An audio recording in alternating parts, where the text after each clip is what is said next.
Hi, I'm Nicole. And I'm Monica. Welcome back to this episode of 5 Business Rules. And today we are talking about 5 reasons to rethink your business cards. And you might think business cards, they're basic, right? How many of you have a business card that looks like this? It's white, it's got black print, nothing. It is not memorable. It's not. So let's think about this. Okay, your business card is a piece of branded collateral. Perhaps your most important piece of marketing collateral, because I guarantee you are going to give it out more than you do anything else. So I'm going to show you mine, okay? It's little, it's colorful, it's different. Every single person I've ever handed to stops and looks at it. Crazy.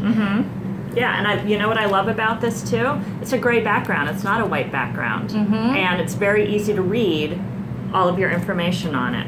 I'll show you mine since we're doing show and tell right now. So this is mine. It has everything that a business card should have. My name, my contact information, my title, what the hell I do, and then on the back is my logo. People love this logo. They always comment on it. And oh, one other thing. Yeah, go for it. It's stiff. Look at this. You can't really bend it. So you actually brought up so many points there because, you know, it sounds obvious to have your name, your email, your phone number on there. But I've gone to a lot of networking events lately, and this is crazy to me, okay? I don't want to, I'll protect the innocent.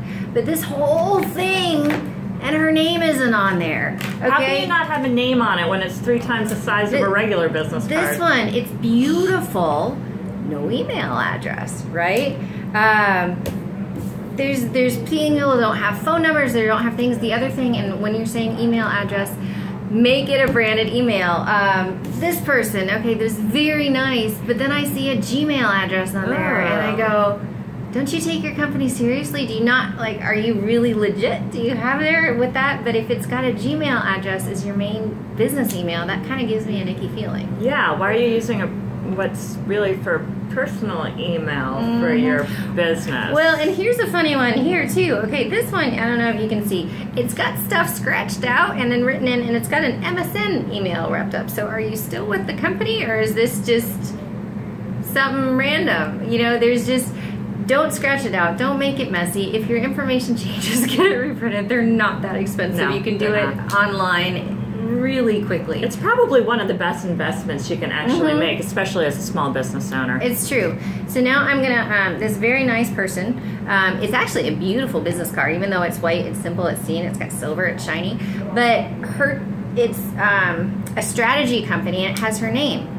I don't know what strategy for what, online, selling, product development, what, you know what, I don't have any idea what she does. And so if you know, it's great, you're a CEO, you're a principal, you're an owner, you're a whatever you are, even if your title is impressive, but it doesn't say actually what you do, because if your company is just consulting, you know, XYZ consulting or strategy, make sure you put a line of description in there to remind people what you do. Sure, it could be like a tagline, as long as the tagline isn't, you know, vague. That's a whole other conversation. Very true.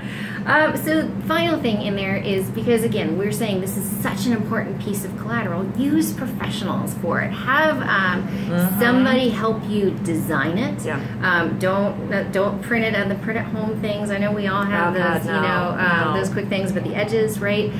It makes a difference when you've got, you know, this nice, beautiful, it's red, it's, you know, it stands out. This one doesn't even have a, well, this has a graphic on the back. But, you know, again, if this person's phone number had been on there, this would be a great card.